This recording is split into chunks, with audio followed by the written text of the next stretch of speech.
To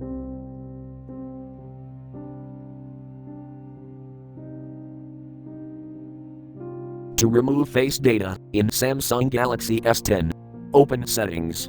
From a home screen, swipe up or down from the center of the display to access the apps screen. Tap Settings.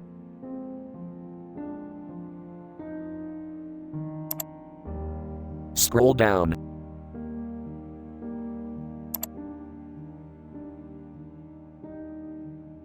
Tap Biometrics and Security.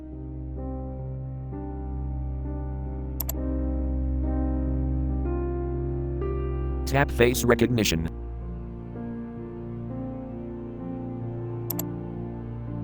Enter your PIN or password.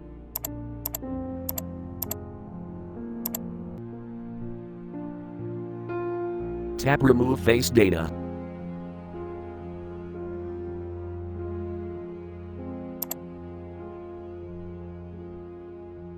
Tap Remove.